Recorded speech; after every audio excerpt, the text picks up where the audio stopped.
Common sense conjured up a vision of a very democratic America still to be.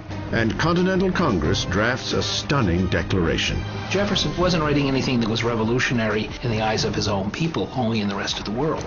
All of our founding fathers, they think they're going to hang. They are outlaws. Ethan Allen took all the glory for seizing Fort Ticonderoga from the British, an affront to Benedict Arnold's honor he won't soon forget. These really are vain, egotistical men interested in the accumulation of individual glory. John Adams anointed a gentleman planter from Virginia the commander-in-chief of the fledgling Continental Army. Washington is someone who has nothing to gain from the Revolution and everything to lose. Despite their brave defense of Breed's Hill, Washington's soldiers failed even his worst expectations. We say that there was an army. There wasn't an army. There was a gaggle. These men are ragged, getting drunk on duty. It was a mess. April 1776. Fresh from their victories in Boston, the Continental Army marches overland toward New York.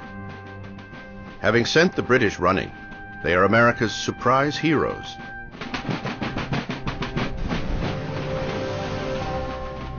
Now 10,000 strong, a new notion gathers around them. An idea that will drive the warring British and American armies on a collision course.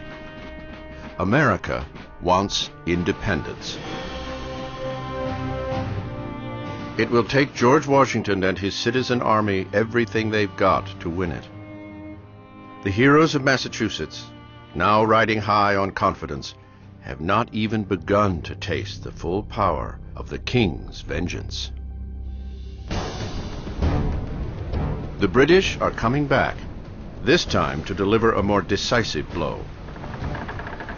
As they move toward New York by sea, they assemble an armada, the size of which the world has never seen.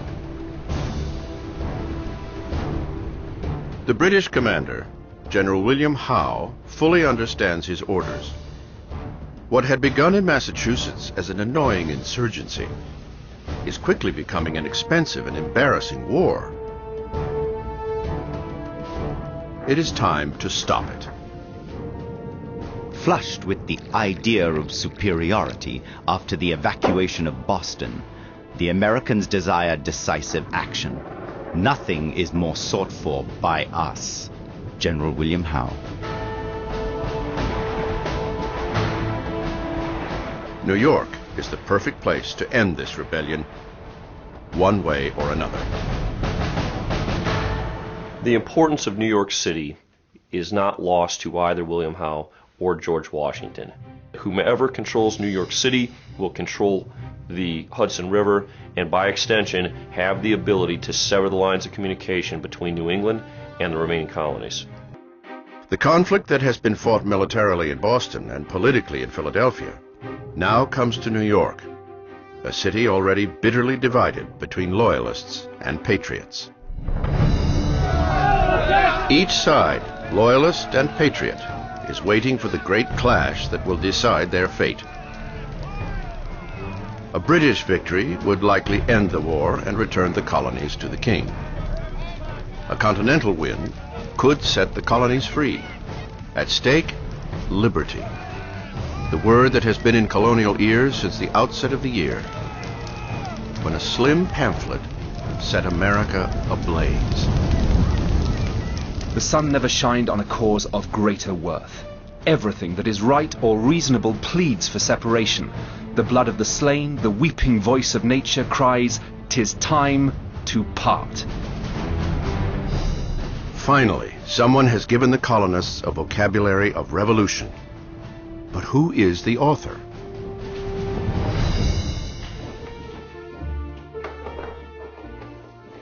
The words come anonymously from the most unlikely source.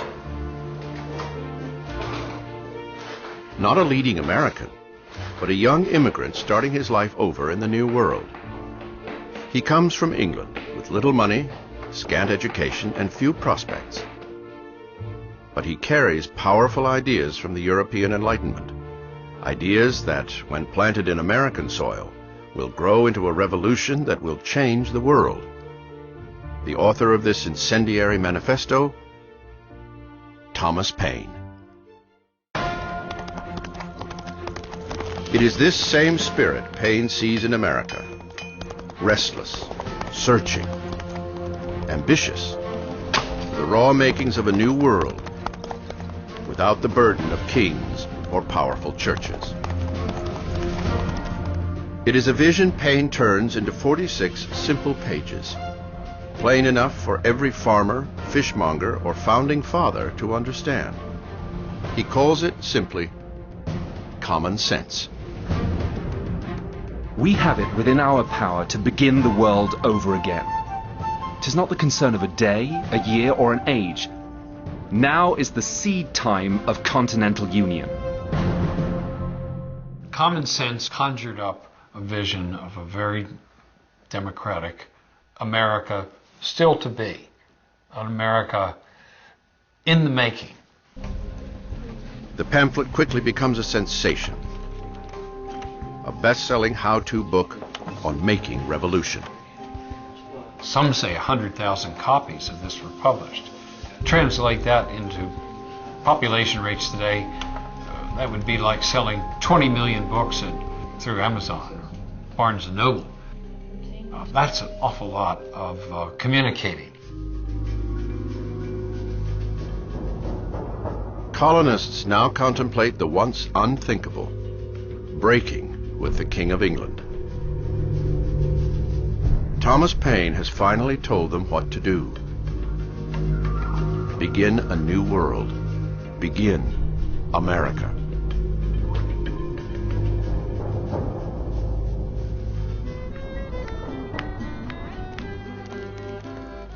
The cause of America is in a great measure the cause of all mankind.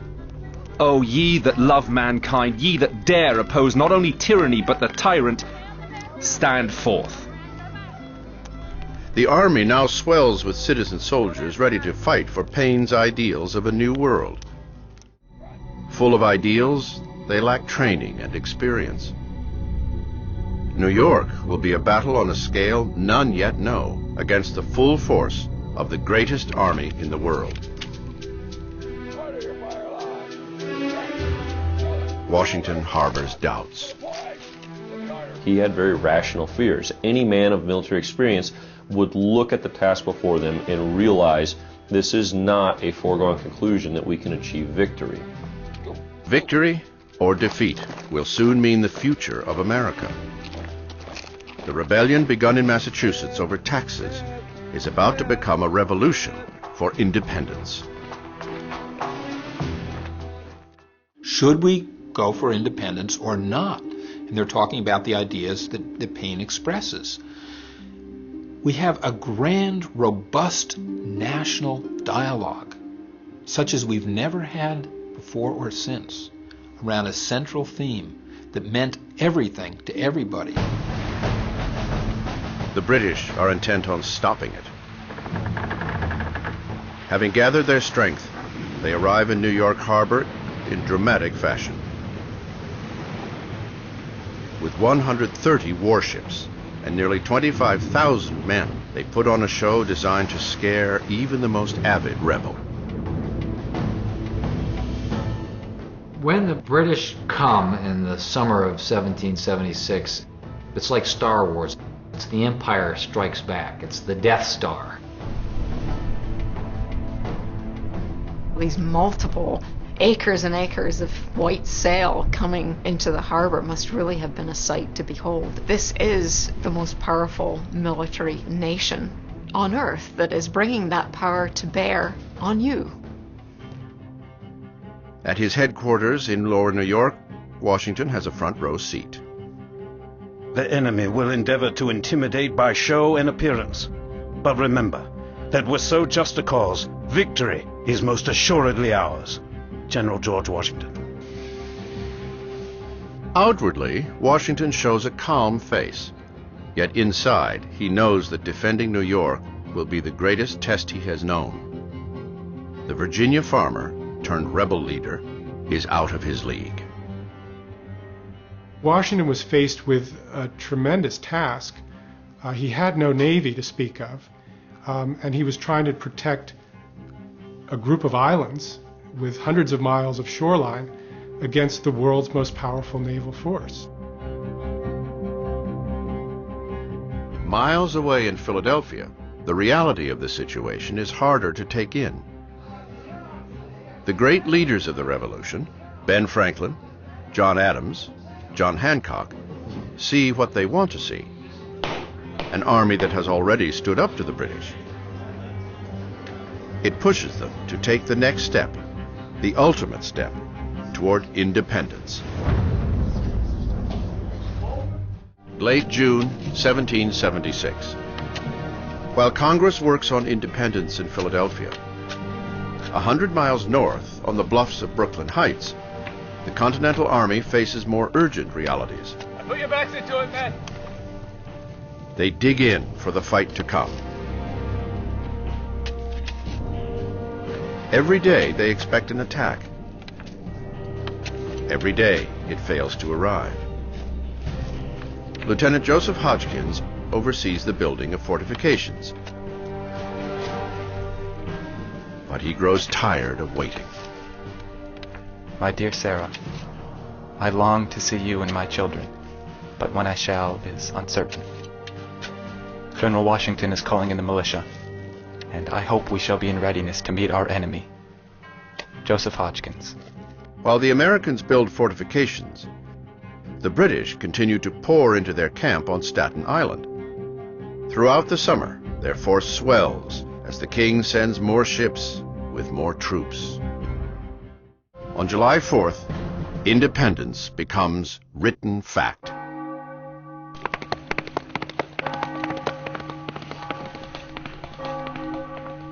Within days, copies travel by horseback throughout the colonies.